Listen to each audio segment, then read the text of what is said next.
Assalamualaikum warahmatullahi wabarakatuh dan salam sejahtera bagi kita semua.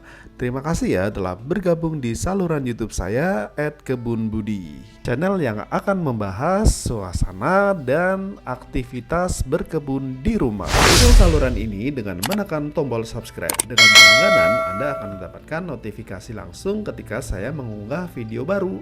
Kali ini saya mau berbagi pengalaman saya menanam pare di galon le mineral ukuran 15 liter dengan diameter hanya 25 cm, di mana rekomendasi polybag atau pot yang digunakan untuk menanam pare di rumah itu minimal adalah 40 sampai dengan 60 cm.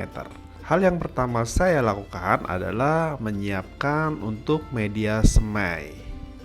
Untuk media semai yang saya gunakan adalah sekam bakar dicampur dengan tanah tanpa menggunakan pupuk dasar atau apapun, karena ini hanya untuk media semai saja yang nantinya akan dipindahkan ke media tanam yang lebih besar. Untuk jenis atau varian pare yang saya tanam adalah pare Lipa F1 dari Panah Merah dengan harga di marketplace itu sekitar 11.000. Itu mendapatkan kurang lebih tepatnya itu 7 buah benih pare Lipa F1. Pare Lipa F1 merupakan salah satu varietas pare yang populer dalam budidaya tanaman pare. Pare Lipa F1 dikenal memiliki produktivitas yang tinggi, artinya tanaman ini dapat menghasilkan jumlah buah yang melimpah. Bentuk dan warna buah pare Lipa F1 ini memiliki bentuk yang panjang dan ramping dengan permukaan yang berbenjol-benjol. Ketika matang, warna buahnya dapat berubah menjadi orange atau merah, memberikan tampilan yang menarik. Rasa dan kepahitan seperti pare pada umumnya, pare Lipa F1 memiliki rasa yang pahit. Kepahitan ini memberikan cita rasa khas yang menjadi ciri khas dari buah pare. Pare Lipa F1 tumbuh baik di daerah dengan iklim tropis. Tanaman ini membutuhkan sinar matahari yang cukup, tanah yang subur, dan perawatan yang tepat seperti penyiraman teratur dan pemupukan yang sesuai.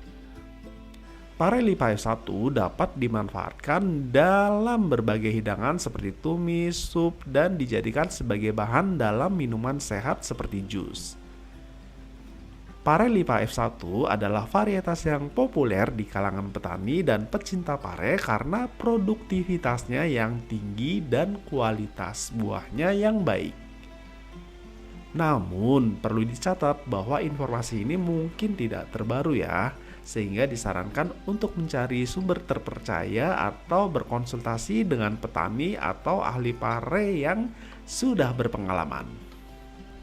Untuk menanam pare di rumah bisa menggunakan pot atau polybag, dan saya memilih menggunakan galon bekas air mineral ini karena saya bisa mendapatkannya secara gratis atau secara cuma-cuma karena ini merupakan konsumsi rumah tangga ya. Dan kalau kalian tidak punya galon seperti ini, kalian juga bisa mendapatkannya di marketplace, harganya juga cukup murah.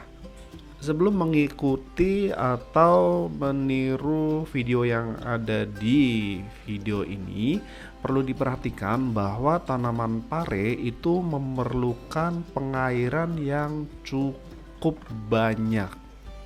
Jadi saya menggunakan sebanyak 14 buah galon yang dijadikan satu, yaitu satu untuk media tanam tanah dan yang satunya untuk irigasi kapiler. Tentunya untuk kondisinya bisa disesuaikan lagi dengan lingkungan tempat Anda tinggal ya.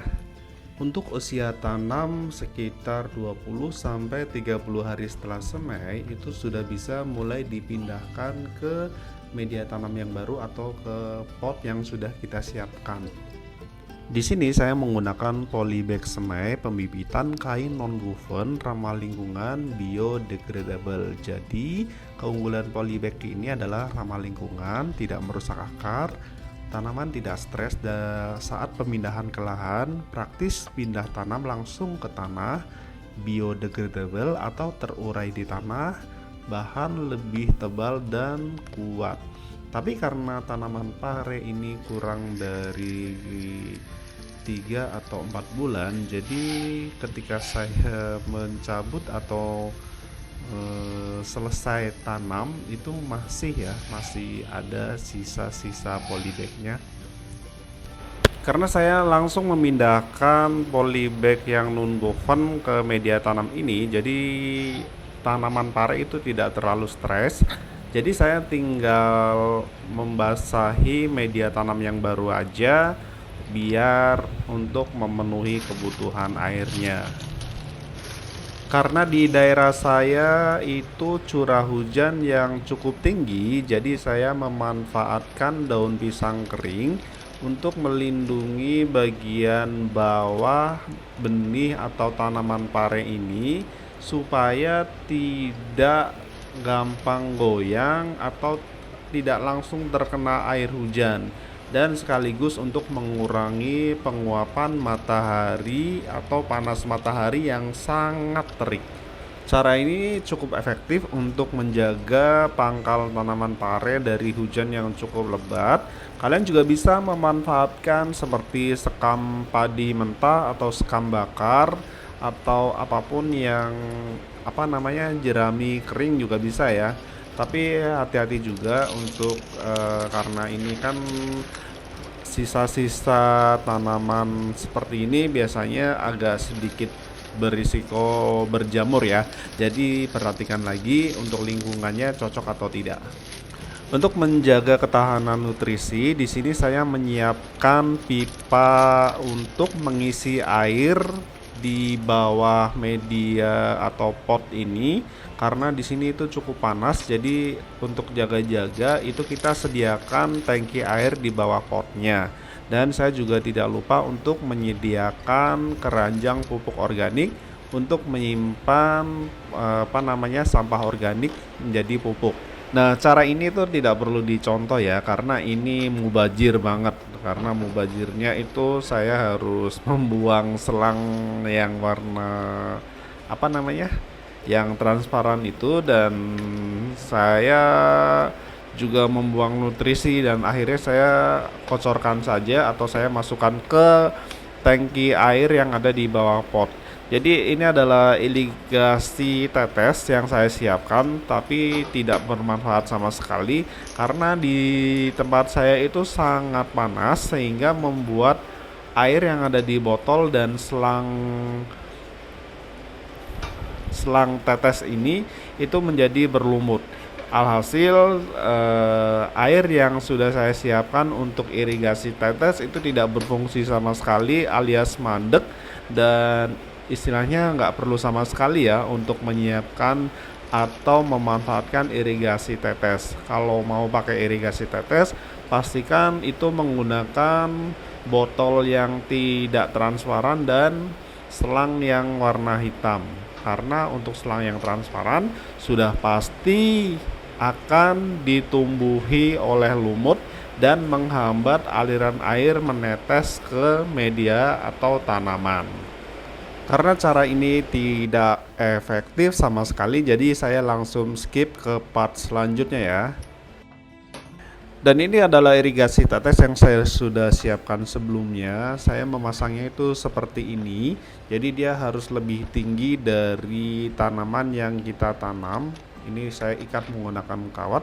Tapi kalian hati-hati, jangan menggunakan kawat. Kalian bisa menggunakan kabel tis, karena ini saya salah beli kawat. Kawatnya karatan, jadi tidak baik kalau kita tertusuk kawat kecil ini ya, karena cukup bahaya, bisa membuat kita sakit istilahnya tetanus atau saya lupa gitu, yang kena karat gitu besi.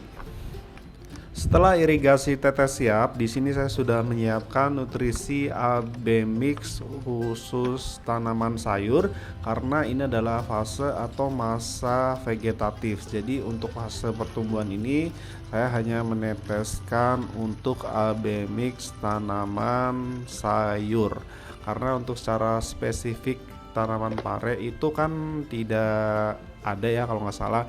Jadi saya menggunakan AB mix khusus untuk sayur untuk masa vegetatif. Sebenarnya kalau irigasi tetes ini berjalan dengan lancar tanpa ada gangguan lumut di selang dan botolnya, itu sangat bagus karena untuk pertumbuhannya itu benar-benar figur ya.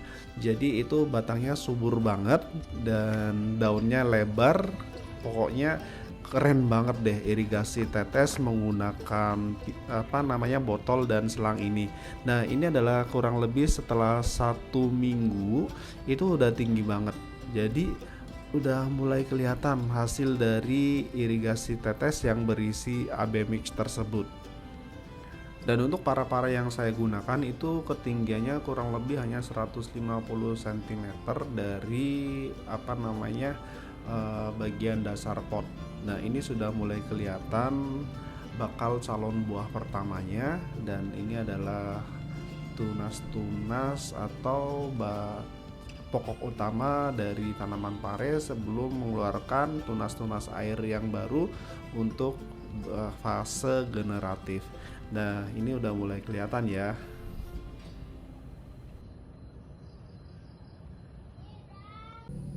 Dan ini adalah usia kurang lebih 3 minggu setelah pindah tanam atau transplanting.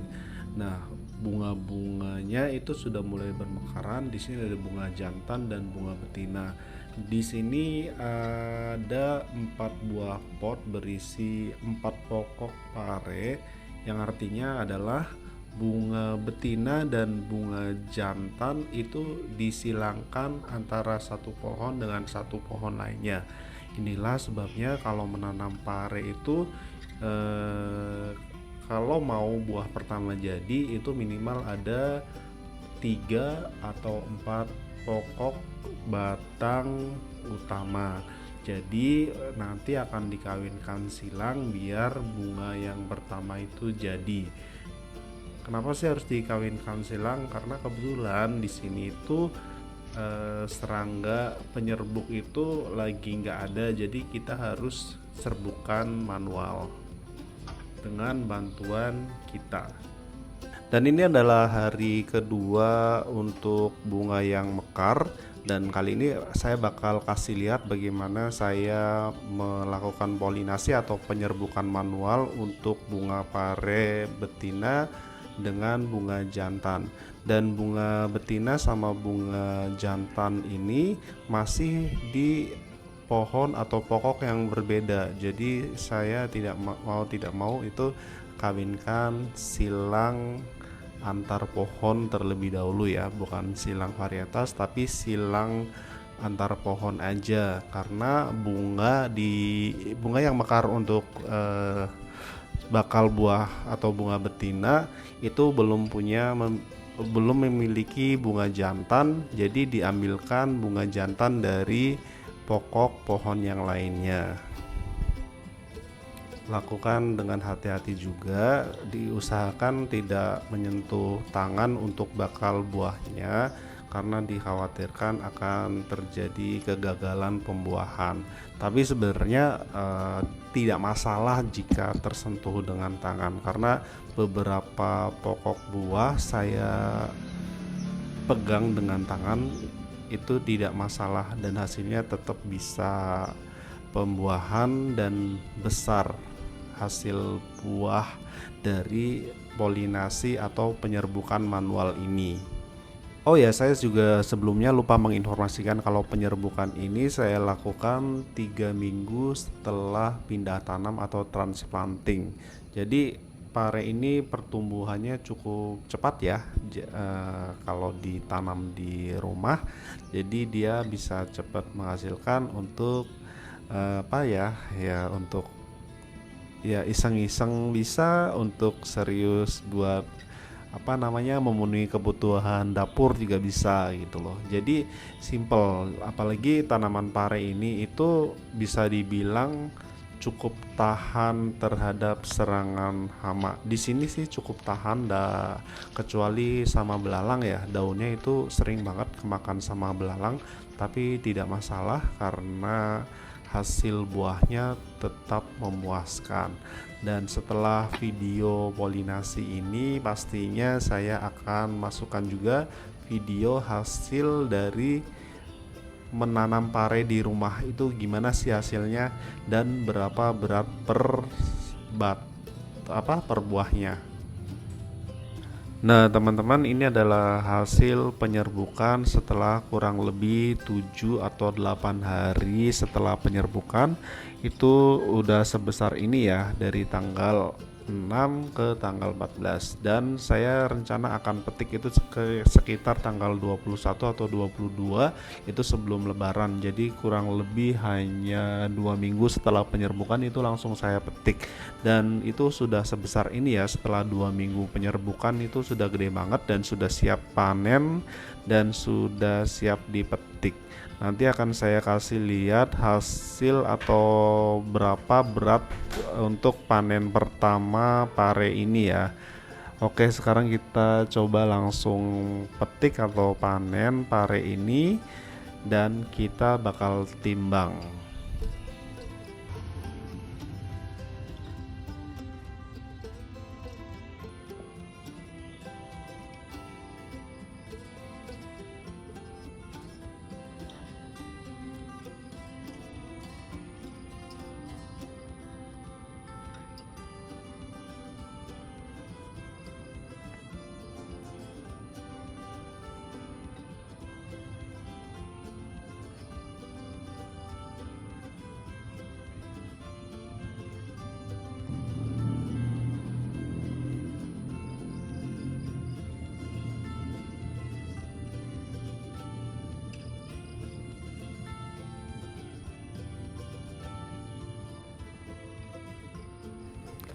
Oke, baiklah teman-teman, kali ini saya bakal petik 5 buah pare di panen pertama ini.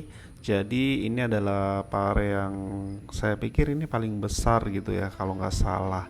Tapi semuanya itu rata-rata besar. Nah ini adalah pare yang pertama jadi, tapi dia kena angin dan kena gesekan, jadi dia pertumbuhannya agak terganggu gitu. Tapi nggak masalah, hasilnya masih tetap besar. Dan ini adalah pare di pembuahan hari kedua dan hasilnya itu besar dan gede banget seperti ini nih. Nah ini itu cukup banget ya buat masak satu keluarga, itu 1 atau 2 buah aja itu sudah lebih dari cukup.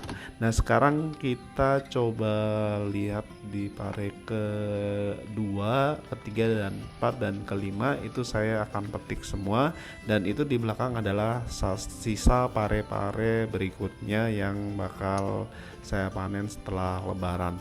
Tapi karena kemarin itu kalau nggak salah itu di tempat saya itu panas banget dan sempat kekeringan, jadi air yang saya sediakan di tandon itu kehabisan sehingga pare ini tidak umurnya tidak panjang karena dia layu duluan. Nah ini adalah hasil panen pertama, itu 5 buah pare. Sekarang kita coba untuk timbang hasil panen kita itu dapat berapa kilo ya dari 5 pokok atau 5 pokok. Nah ini beratnya ada 594 atau 600 gram, dan ini beratnya itu 450 gram, dan yang ini berikutnya beratnya adalah 466 gram, dan yang ini beratnya adalah 380 gram. Ini yang paling kecil karena kemarin pertumbuhannya terganggu kalau nggak salah, dan ini ada 350 gram, dan totalnya itu kurang lebih 2,2 kilo ya untuk 5 pokok 5 pokok tanaman pare. Baiklah teman-teman, sekian dulu video dari saya menanam dan berkebun pare di rumah. Semoga video ini bisa bermanfaat. Jangan lupa like dan share jika bermanfaat ya. Like kalau suka, dislike kalau nggak suka. Sekian dan terima kasih. Wassalamualaikum warahmatullahi wabarakatuh.